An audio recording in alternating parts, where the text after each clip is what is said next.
Saint Louis-Marie Grignon de Montfort. Lors de son voyage en France en septembre 1996, le pape Jean-Paul II a dû étonner de nombreuses personnes quand il a mis dans son itinéraire Saint-Laurent-sur-Sèvre, petite bourgade de Vendée, beaucoup moins connue que Tours, Sainte-Anne-d'Auray et Reims. Il tenait beaucoup à faire un pèlerinage au tombeau de Saint Louis-Marie de Montfort, placé dans la basilique de cette cité. Pourquoi ? Il en a donné la raison.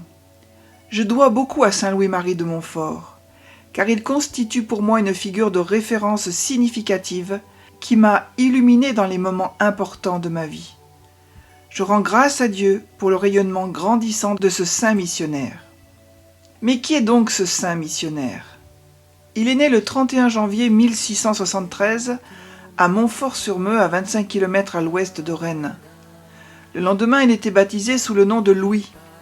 Son père, Jean-Baptiste Grignon, était avocat. Sa mère était fille d'un magistrat de Rennes. Louis ajoutera plus tard à son nom celui de Marie, à cause de son grand amour pour la Vierge. L'additif de Montfort n'est pas un titre de noblesse. C'est tout simplement le nom du lieu de son baptême. La dénomination complète se traduit le plus souvent par « Père de Montfort ». Dès les premières années, il a révélé de grandes qualités.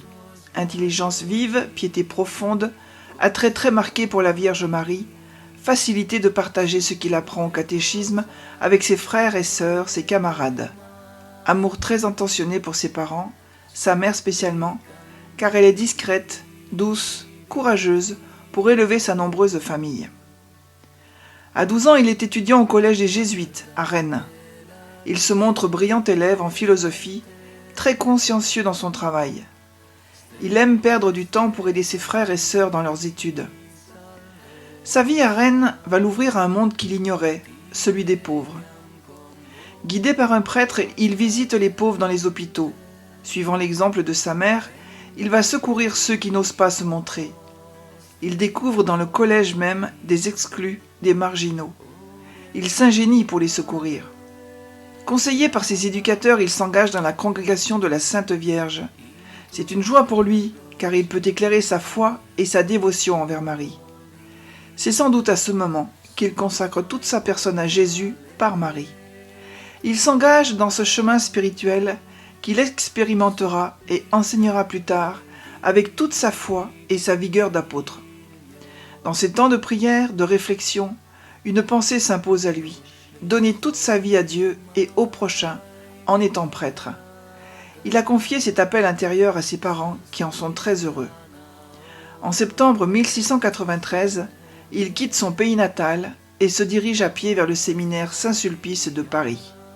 Le 5 juin 1700, Louis-Marie est ordonné prêtre. Il célèbre sa première messe à l'autel de la Vierge Marie dans l'église Saint-Sulpice. Son désir est de faire le catéchisme aux pauvres de la campagne et d'inciter les pécheurs à la dévotion à la Sainte Vierge. Pendant 6 ans, il sera aumônier de l'hôpital général de Poitiers. C'est là qu'il retrouvera Marie-Louise Trichet, qui prendra l'habit religieux le 2 février 1703 et deviendra ainsi la première fille de la sagesse. Là, il s'ingénie à donner un peu de bonheur à 400 pauvres, en allant quêter de la nourriture, en organisant les repas, en soignant les malades. Mais en 1706, pour faire cesser les querelles et jalousies, il quitte l'hôpital et sur les conseils de gens avisés, il entreprend un pèlerinage à pied jusqu'à Rome, où Clément XI lui confère le titre de missionnaire apostolique et lui donne le crucifix. Il devient missionnaire itinérant. Le pape lui donne la ligne de sa mission. En France, vous avez un grand champ d'apostolat. Enseignez avec force la doctrine chrétienne au peuple et aux enfants. Faites renouveler les vœux du baptême et travaillez toujours en parfaite soumission aux évêques, là où vous serez appelés. Ces méthodes d'apostolat s'inspirent de celles de ses prédécesseurs. Cantiques, conférences dialoguées, il permettait à l'assistance de l'interroger, procession qu'il savait organiser dans un grand recueillement juste après son sermon, confession et amende honorable, communion, rénovation des vœux du baptême. Son originalité se manifeste dans son choix de faire prier devant les tableaux du rosaire et dans sa proposition du contrat d'alliance. Je me donne tout entier à Jésus-Christ par les mains de Marie, pour porter ma croix à sa suite tous les jours de ma vie. Cette brève prière est la traduction populaire de la consécration ou parfaite dévotion qu'il ne réservait pas à l'élite, mais qu'il prêchait à tous. Il évangélise l'ouest de la France en utilisant des méthodes peu courantes à l'époque.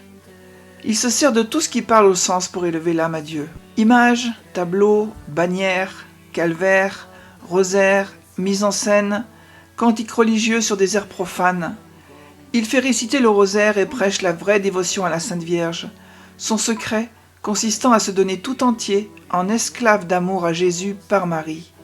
Il réunit des bénévoles qui l'aident à catéchiser pour fonder la Compagnie de Marie. Pendant 10 ans, de 1706 à 1716, le père de Montfort va prêcher 200 missions et retraites dans l'ouest de la France.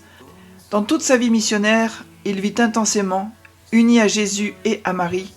Aussi ses missions ont-elles un grand succès. Il a la parole facile, l'art d'être concret dans sa prédication, de s'adapter aux gens et surtout, il a reçu le don de toucher les cœurs. En clôture de ses missions, il fait ériger un grand calvaire pour rappeler longtemps l'amour du Seigneur. Le plus célèbre est celui de Pontchâteau, en Loire-Atlantique, qui est aujourd'hui encore un lieu de pèlerinage très fréquenté. À sa mort, le père de Montfort laisse à l'Église un héritage spirituel de grande valeur.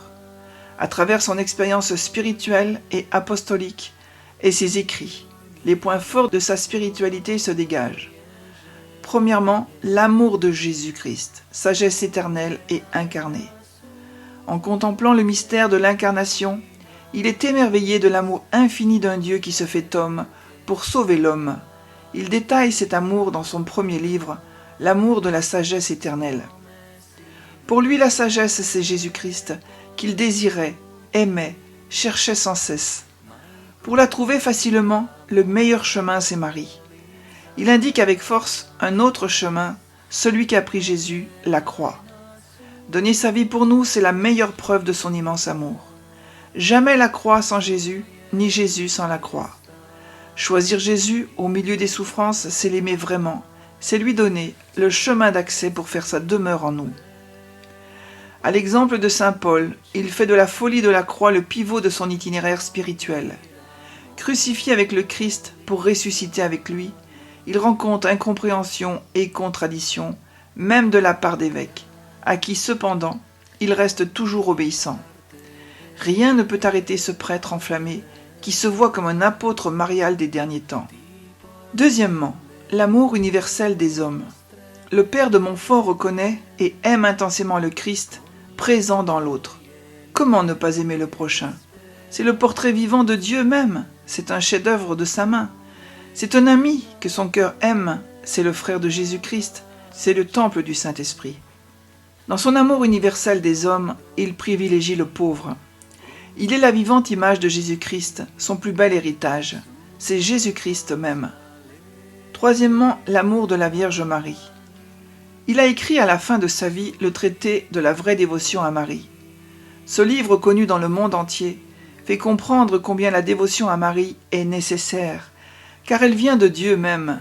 C'est par Marie que Jésus est venu dans le monde, et c'est par elle qu'il doit régner sur le monde. Dans toutes ses prédications, il encourageait, avec toute sa foi, d'aller à Jésus par un chemin aisé, court, parfait et assuré, l'amour de Marie. Fort de son expérience personnelle, il propose de se consacrer parfaitement à Jésus en se consacrant à Marie, comme étant le plus sûr moyen de vivre les engagements du baptême. Il nous confie « Je fais tout en elle et par elle. C'est un secret de sainteté, pour être à Dieu toujours fidèle, pour faire en tout sa volonté. » Pour prier Marie, le père de Montfort propose avec force et conviction le rosaire, comme étant le moyen le plus puissant pour faire régner le Christ en nous. Ce saint français, contemporain de Louis XIV, a eu une grande influence sur bien des gens. Peu d'hommes ont travaillé autant que lui à répandre la dévotion mariale. Il a ouvert le chemin d'un authentique culte marial. Montfort, homme de l'époque baroque. L'époque baroque aime explorer les extrémités du monde, mais aussi celles de l'esprit humain. Montfort et l'expression « esclavage d'amour » sont typiquement de l'âge baroque, qui explore les limites du possible. Le mot « esclavage » utilisé par Grignon de Montfort, heurte nos sensibilités. En employant le terme esclave, Louis-Marie nous dit ceci: « Laissez-vous envahir par l'amour de Dieu, qui veut tout consumer en vous. Un amour qui respecte votre liberté, qui s'abaisse pour vous transformer et qui demande votre oui. Nos oui ne sont-ils pas ceux de l'Esprit Saint en nous? Ils s'ajoutent au fiat de Marie, réponse de Dieu à tous les noms de l'histoire. En vivant avec Marie l'aventure de la foi, dans l'action et la contemplation, le Christ s'enfante en nous et nous l'aidons à naître chez les autres. » Montfort, homme du XVIIIe siècle, siècle des Lumières. Le XVIIIe siècle est le siècle de la raison. Les hommes de ce temps veulent comprendre, raisonner, prouver, donner une logique au discours et une intelligence à la foi. Montfort est typiquement un auteur du XVIIIe siècle. Il a écrit de nombreux petits ouvrages. Le secret de Marie, l'amour de la sagesse éternelle, Cantique, le contrat d'alliance, lettres aux amis de la croix, le secret du très saint rosaire, le traité de la vraie dévotion à Marie, prière embrasée. Montfort se distingue des autres clercs de son temps par une grande douceur, un esprit de dialogue vis-à-vis des réformés. Il corrige les déviations de la mariolâtrie présente à son époque. Il réoriente la piété populaire vers le Christ et vers le baptême. L'incarnation et le baptême sont le cœur de sa consécration mariale. Montfort a su dépasser les habitudes de son temps pour vivre l'Évangile de façon radicale, notamment lorsqu'il a considéré à part égale les exclus de l'hôpital de Poitiers et lorsqu'il développa une méthode d'apostolat profonde et féconde. Les longues marches, la nourriture souvent déficiente, les douleurs physiques et morales, le peu de repos qu'il prend ont raison de sa santé, pourtant robuste. Pendant sa dernière mission à Saint-Laurent-sur-Sèvre, une pleurésie le terrasse. Il meurt le 28 avril 1716, âgé de 43 ans. Vie courte, mais combien remplie. Son tombeau est l'objet d'une constante et grandissante vénération. De la mort a jailli la vie. 3 familles ont leur berceau près de son tombeau. Les pères et frères de la Compagnie de Marie, les filles de la sagesse et les frères de Saint Gabriel. Béatifié en 1888, Louis-Marie est canonisé en 1947 par Pie XII. Prière de Saint Louis-Marie Grignon de Montfort. Je vous choisis aujourd'hui, ô Marie, en présence de toute la cour céleste, pour ma mère et maîtresse.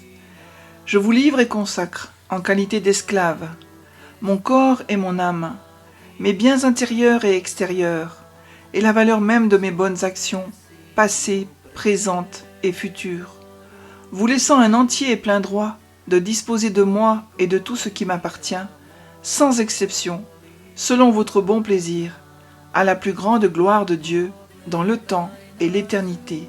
Amen.